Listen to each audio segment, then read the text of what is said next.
গুলশানে বিএনপি চেয়ারপারসনের কার্যালয়ে বেগম খালেদা জিয়ার শোক বইয়ে সই করছেন দেশের বিভিন্ন প্রান্ত থেকে আসা দলের নেতাকর্মীরা। কার্যক্রম দেখতে সেখানে এসেছেন দলের ভারপ্রাপ্ত চেয়ারম্যান তারেক রহমান।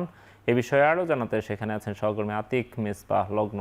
সরাসরি যুক্ত হচ্ছে তার সঙ্গে। লগ্ন, গুলশান কার্যালয়ে বিএনপির ভারপ্রাপ্ত চেয়ারম্যানের কোনো নির্দিষ্ট কর্মসূচি রয়েছে কিনা, আর শোক বইয়ে স্বাক্ষর করে কি বলছেন নেতাকর্মীরা?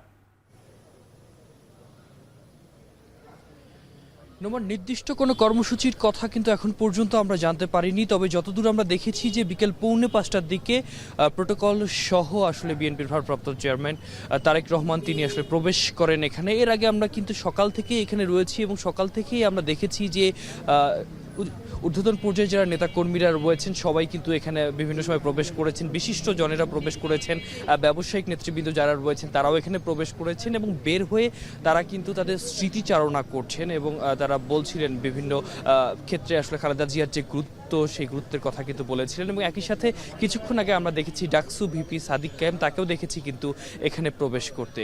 মূলত যেহেতু আজকে শেষ দিন স্বাক্ষরের জন্য এবং আজকে সকাল 10টায় শুরু হয়ে আরও কিছুক্ষণ অর্থাৎ সন্ধ্যা 6টা পর্যন্ত এই শোক বইয়ে স্বাক্ষর কর্মসূচি চলবে। তো এই সময়টাতে যারা নেতা কর্মীরা রয়েছেন তাদের সাথে আমরা কথা বলার চেষ্টা করেছি। তারা আসলে স্মৃতিচারণ করেছেন এবং একই সাথে সামনে যে বন্ধুর পথ রয়েছে তারা বলছেন সেই পথে আসলে কিভাবে আসলে রাজনৈতিক কার্যক্রম কি হবে, দলীয়ভাবে আসলে কোন ধরনের কার্যক্রমের দিকে এগোনো হবে সেই বিষয়গুলো নিয়ে কিন্তু সর্বাত্মক আলোচনা আমরা দেখেছি। আমরা দলের মহাসচিবের সাথে কথা বলেছি, তিনি কিন্তু গণমাধ্যমে বলেছেন যেহেতু বেগম খালেদা জিয়া তিনি আসলে পরলোক গমন করেছেন, তো তার যে অসমাপ্ত কাজ রয়েছে সেই কাজগুলোই আসলে দলের নেতা কর্মীরা, তাদের যে ভারপ্রাপ্ত চেয়ারম্যান রয়েছেন তারেক রহমান, তার নেতৃত্বেই আসলে গণতন্ত্র পুনরুদ্ধার এবং দেশের স্বাধীনতা এবং সার্বভৌমত্ব রক্ষার জন্য তারা সর্বাত্মক কাজ করতে চান এমনটি জানিয়েছেন। এবং এর কিছুক্ষণ পরেই কিন্তু আমরা দেখেছি যে দলের স্থায়ী কমিটির সদস্য তিনি সালাউদ্দিন আহমদ, তার সাথে আমরা কথা বলেছি। তিনি কিন্তু বলেছেন যে শোককে শক্তিতে পরিণত করে আসলে স্মৃতিকে এই শোককে শক্তিতে পরিণত করে আসলে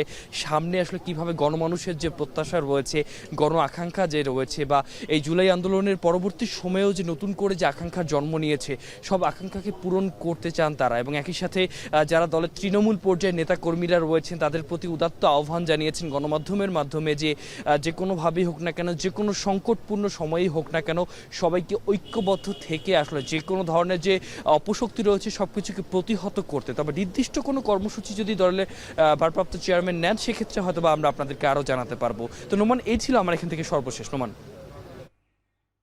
গুলশানে বিএনপি চেয়ারপারসনের কার্যালয় থেকে সরাসরি যুক্ত ছিলেন সহকর্মী আতিক, মিসবাহ, লগ্ন।